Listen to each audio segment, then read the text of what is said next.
Buenos días, amados hermanos y amigos. Quiero desearles un feliz sábado y pedir que nuestro Padre pueda bendecirnos al reflexionar en esta hora en su santa palabra. Uno de los desafíos y de las necesidades más profundas del discípulo del Señor es aprender a mantener una relación y una comunión eh, muy profunda y cotidiana con el Señor. El Señor usó una figura de la naturaleza muy común para la gente para ilustrar la fórmula segura de cómo nosotros podemos ser discípulos, que podamos dar frutos en nuestra vida cristiana, evidenciando con ello que somos verdaderos discípulos cristianos, verdaderos seguidores de Cristo y fieles miembros de su amada iglesia, específicamente de nosotros, la Iglesia Adventista. Queridos hermanos, para esto vamos a estudiar su palabra, centrada en un capítulo muy familiar para nosotros, la iglesia, Juan capítulo 15. Y vamos a introducir la reflexión leyendo la primera parte del versículo 1. Y dice así: Yo soy la vid verdadera y mi Padre es el labrador. Estas fueron palabras de Cristo, dichas a sus discípulos, probablemente el día miércoles o jueves dentro de lo que es la semana de la Pasión. Para entender, hermanos, este mensaje que Cristo quiso ilustrar, es menester que podamos leer brevemente una corta parábola que aparece en el Antiguo Testamento, en el capítulo 5 del libro del profeta Isaías. Y dice así: Ahora cantaré por mi amado el cantar de su amado a su viña. Tenía mi amado una viña en una ladera fértil. La había cercado y despedregado y plantado de vides escogidas. Había edificado en medio de ella una torre y hecho en medio de ella un lagar, y esperaba que diese uvas, y esta viña extrañamente dio uvas silvestres. Llamó el Señor a juzgar a los habitantes de Jerusalén dónde había estado la falla del por qué esta viña no dio los frutos adecuados que esperaba su dueño, sino frutos silvestres, frutos diferentes. Y hace un gran llamado a los habitantes de Jerusalén: juzguen ustedes, ¿qué más se podía hacer a mi viña que yo no haya hecho en ella? ¿Cómo, esperando yo que diese uvas, ha dado uvas silvestres? Y luego dice el Señor: os mostraré pues lo que haré yo a mi viña. Bueno, finalmente le quitaré su vallado y será consumada, aportillaré su cerca y será hollada y haré que quede desierta.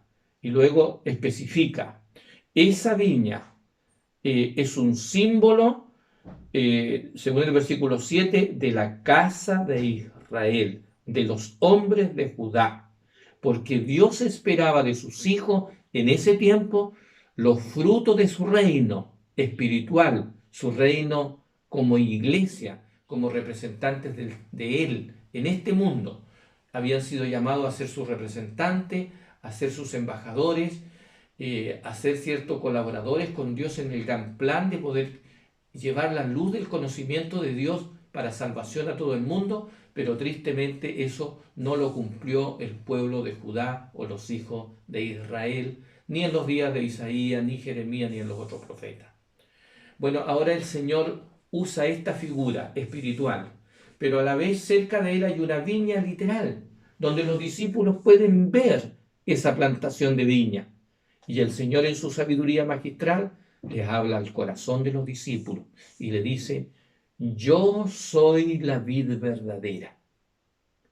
Mi Padre es el que ha labrado esta viña, el que la ha cultivado, la ha hecho crecer, la ha cuidado, la ha guardado. Todo pámpano que en mí no lleva fruto lo quitará, y todo aquel que lleva fruto lo limpiará para que lleve más fruto. Ya vosotros estáis limpios por la palabra que os he hablado, le dijo el Señor a los discípulos. Claro, toda rama, todo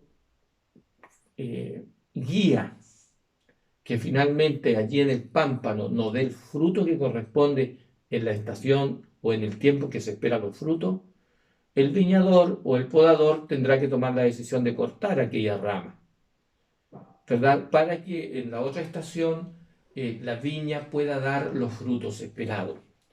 Y usando esta ilustración de la naturaleza, el Señor ahora usó durante 15 veces en diferentes direcciones, abarcando diferentes aspectos espirituales, herramientas espirituales que tiene que usar el cristiano para poder caminar, transitar, crecer, madurar.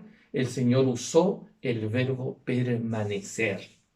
La idea de permanecer es algo que está continuamente ahí, es algo que está sin separación, es algo que permanece, que es constante, que no se corta, que no tiene fisura, que no se rompe, que no deja de ser. Bueno, permanecer en esa unidad, así como el gancho o las ramas dependen del tronco principal de la viña. Y las ramas también necesitan afirmarse en algo para poder crecer, ampliarse y a su tiempo dar fruto. Bueno, del mismo modo el Señor usó para representar su vida humana como ser humano, ¿verdad? Que Él necesitaba de su Padre para poder sostenerse en este mundo y para poder dar los frutos que Él dio con su vida sin mácula, su vida santa, su vida llena de amor, de justicia, de santidad, de pureza y de servicio a tantos semejantes, y por sobre todo de la salvación que Él ofreció a su generación y por supuesto al mundo entero.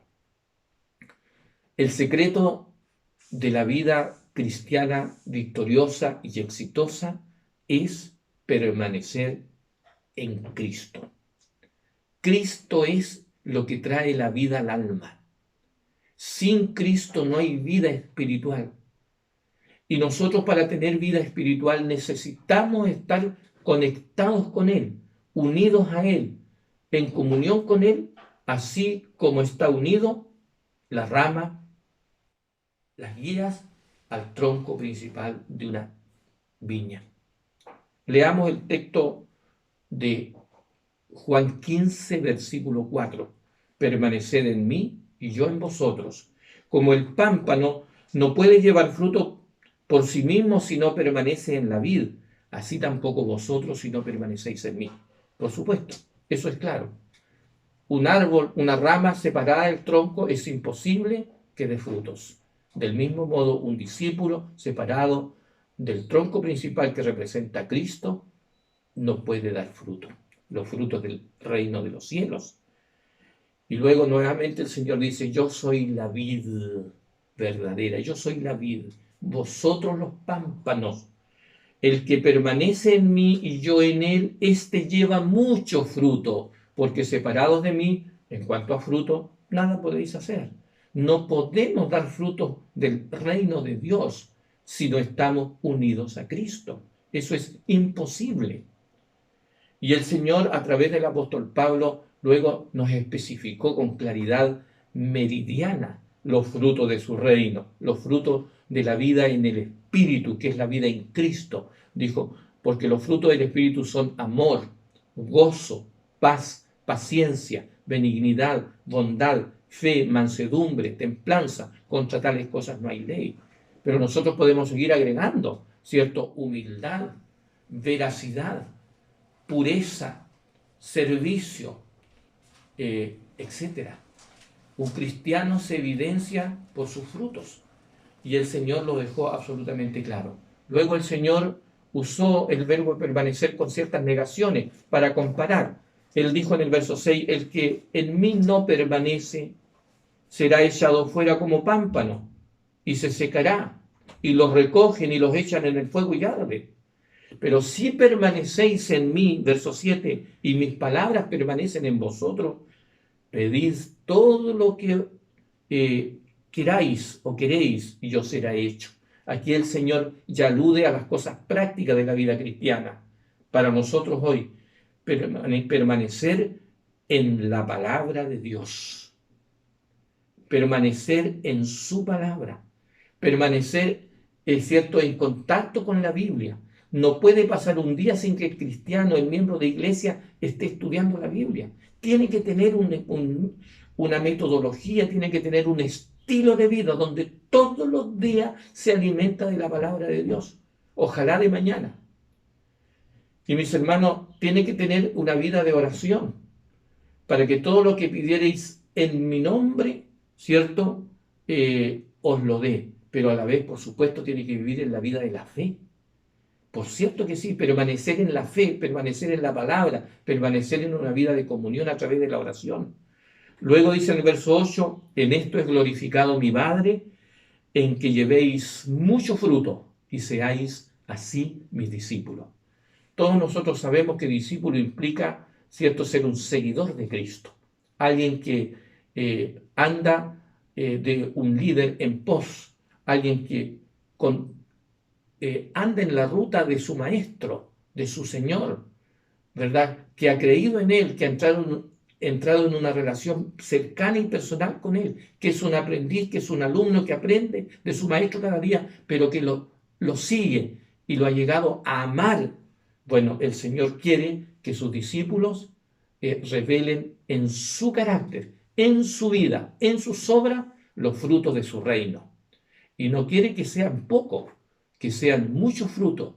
Y si así lo hacen sus discípulos, glorifican a su Padre. Es decir, vindican su carácter, revelan lo que es Dios, que Dios es un Dios verdaderamente maravilloso, un Dios bueno, un Dios misericordioso, un Dios justo, un Dios de amor, un Dios de bondad, un Dios de compasión para con todos nosotros, que todos los días nos sigue dando oportunidades para que nosotros podamos enmendar los rumbos, podamos ir a Él cada día a obtener, ¿cierto?, la vida que viene de Cristo, incluyendo el perdón de nuestros pecados, incluyendo la fortaleza para seguir adelante, para no desmayar, para no quedarnos en el camino. Y si cometemos errores, cometemos equivocaciones, tenemos que pararnos y tenemos que seguir adelante porque Cristo está con nosotros.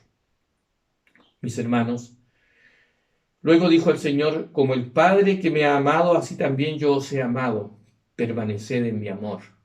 Qué lindo es esto, que la iglesia, el conjunto de discípulos, permanezcamos en el amor de Cristo, en el amor como Él nos enseñó, o como Él le enseñó a amar a los discípulos. ¿Se acuerdan ustedes que le dijo, un mandamiento nuevo os doy, que os améis como yo os he enseñado, como yo os he dicho, que también os améis unos a otros?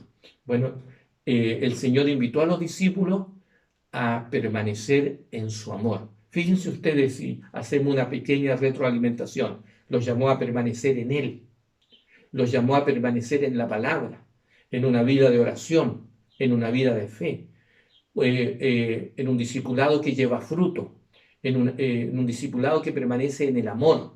Luego dice, hermanos, en el versículo 10, si guardareis mis mandamientos, permaneceréis en mi amor, así como yo he guardado los mandamientos de mi Padre y permanezco en su amor. Verdaderamente, la ley de Dios y sus principios santos, inmutables y eternos, se guardan por amor, se obedecen por amor.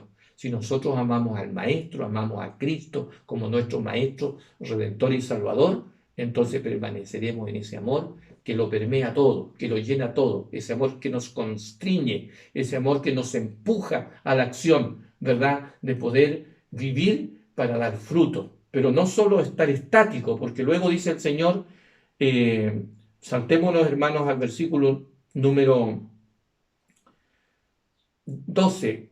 Este es mi mandamiento, que os améis unos a otros como yo os he amado. Y nadie tiene mayor amor que este, que uno ponga su vida por sus discípulos. Coloca el propio ejemplo personal de Él, ¿cierto?, que a través del darse a sí mismo demostró su profundo e inconmensurable amor por sus discípulos y también por el mundo entero. Vosotros sois mis amigos y hacéis lo que yo os mando. Qué lindo es que se llega en esta permanencia, en esta relación, ¿verdad?, a llegar a desarrollar una amistad tan profunda entre el maestro y el discípulo, que se llegan a ser amigos con el maestro. Esto es una maravilla, esto es un gozo, es un privilegio, es algo cierto que simplemente es comparable y que nos ayuda a disfrutar del gozo de lo que significa la experiencia de un discipulado fructífero que crece, que se desarrolla y que vive para dar testimonio, ¿cierto? Y para dar frutos del reino de los cielos. El Señor también le dejó claro a los discípulos, eh, yo no los llamaré siervos, porque el siervo no sabe lo que hace su Señor, sino que os he llamado amigo, porque todas las cosas que oí de mi Padre, yo se las he dado a conocer. Qué lindo es vivir en la experiencia de un discipulado que está basado en una amistad pura y santa. Y esa amistad nace de un amor, ¿cierto?, inconmensurable, nace primero del amor del labrador de la viña, nace en el corazón, ¿verdad?, del aquel que se representó como la vida verdadera, que es Cristo, y por supuesto que se desarrolla en la vida de sus amados discípulos. Luego, el Señor le recuerda a los discípulos, no me elegisteis vosotros a mí, sino que yo os elegí a vosotros, y yo os he puesto para que vayáis y llevéis fruto, y vuestro fruto permanezca, para que todo lo que pidierais al Padre en mi nombre, Él os lo dé.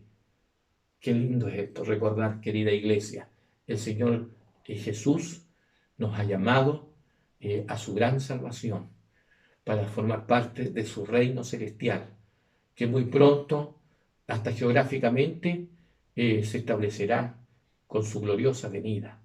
Pero mientras esperamos su glorioso y poderoso retorno, hemos sido puestos para que nosotros estemos, no como una planta, como la planta en el sentido figurado, unido al tronco que nos da vida, pero tenemos que ir y llevar y dar fruto, ¿verdad?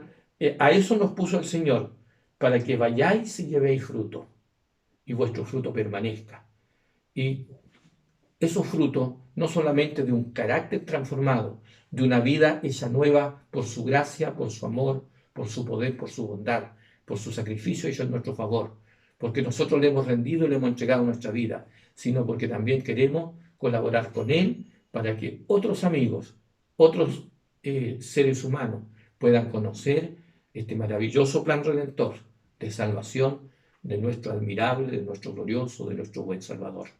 Que ojalá en este año que el Señor pone delante de nosotros, 2021, mis hermanos, podamos vivir una vida tan consagrada a Dios que la gente pueda decir, he ahí un verdadero cristiano, he ahí un hombre, una mujer de Dios, un hombre donde mora el Señor, y que podamos a través de nuestra vida, de testimonio y también de acción, ayudar en la proclamación del Evangelio al mundo para que muchas personas conozcan del bendito amor de Dios y de la gran salvación ofrecida por gracia a todo pecador que esté dispuesto a creer, a arrepentirse y abrir su corazón para que Cristo entre en él.